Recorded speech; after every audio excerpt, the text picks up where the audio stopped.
안녕하세요. 크라이플 처치 존 목사입니다. 오늘 함께 나눌 말씀은 야고보서 3장 6절에서 12절 말씀입니다. 혀는 곧 불이요 불의의 세계라. 혀는 우리 지체 중에서 온 몸을 더럽히고 삶의 수레바퀴를 불사르나니 그 사르는 것이 지옥불에서 나느니라. 여러 종류의 짐승과 새와 벌레와 바다의 생물은 다 사람이 길들일 수 있고 길들여 왔거니와 혀는 능히 길들일 사람이 없나니 쉬지 아니하는 악이요 죽이는 독이 가득한 것이라. 이것으로 우리가 주 아버지를 찬송하고 또 이것으로 하나님의 형상대로 지음을 받은 사람을 저주하나니 한 입에서 찬송과 저주가 나오는도다. 내 형제들아, 이것이 마땅하지 아니하니라. 샘이 한 구멍으로 어찌 단물과 쓴물을 내겠느냐. 내 형제들아, 어찌 무화과 나무가 감람 열매를 포도나무가 무화과를 맺겠느냐. 이와 같이 짠물이 단물을 내지 못하느니라. 아멘.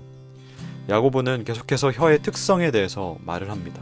오늘 본문을 보니까 이 세상의 악의 축이라고 표현을 하죠. 혀는 곧 불이라 라는 그 말이 그런 의미를 담고 있습니다. 이 혀라는 신체 기관 자체가 악한 것은 아니지만 우리가 말을 할 때 이 말 자체가 종종 악할 때가 있습니다. 예를 들어서 어떤 죄를 짓는 행동을 하기 전에 먼저 말로 계획합니다. 그리고 그 죄에 대해서 말로써 변명하지요. 아담과 하와의 그 사례를 보면 쉽게 이해할 수 있는데요. 말씀을 보면 하나님과 같이 될까 하여 라고 내적 언어를 통해서 생각하고 계획을 세웠습니다. 그리고 그 뱀과 함께 대화를 하면서 죄에 넘어가게 되지요. 그리고 하나님께서 아담과 하와를 찾아내셔서 물어보셨을 때 말로써 변명하는 모습이 있습니다. 그리고 말씀을 통해서 우리가 알 수 있는 것은 이 혀를 통해서 죄를 지음으로 인해 온몸을 더럽히기까지 한다는 것입니다. 즉, 이 혀를 통해 인격적으로 죄의 영향력 안에 있게 된다는 겁니다. 타인을 향해서 어떠한 특정한 단어와 문장들을 내뱉는 이유는, 특히 부정적인 것과 그리고 안 좋은 말들을 하는 이유는 그렇게 생각을 했기 때문이고, 입 밖으로 꺼내어서 말을 했을 때는 더욱더 그 생각이 선명해지고 확고해지지요. 내가 어떤 사람을 미워하고 싫어했는데 그게 내 내적의 생각과 언어로 머물러 있다가 그것을 다른 사람에게 입으로 꺼내고 다른 사람에게 말을 전해지는 순간 더더욱더 그 사람을 미워하고 싫어하는 그런 경험을 했었던 적이 있을 겁니다. 물론 저도 있었고요.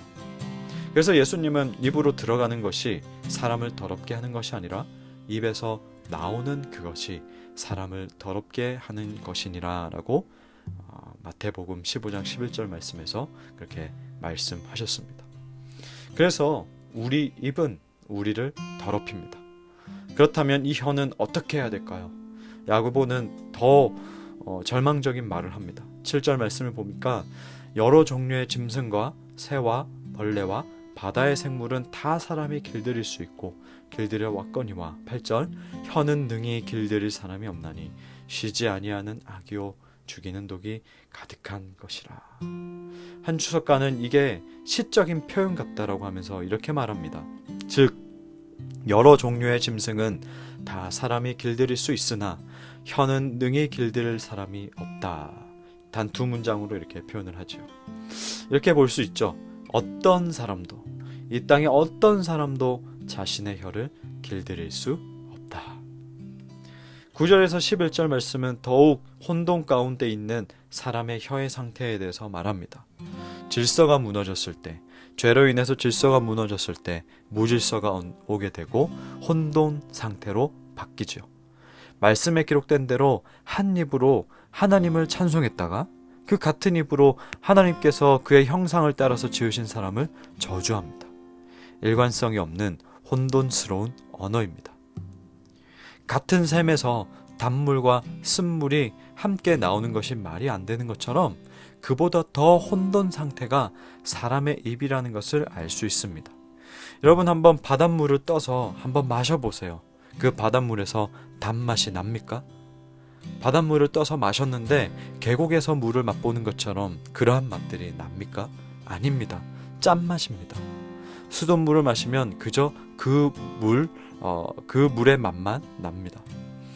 그런데 사람의 입에서는 단맛과 짠맛과 쓴물이 나온다라는 겁니다.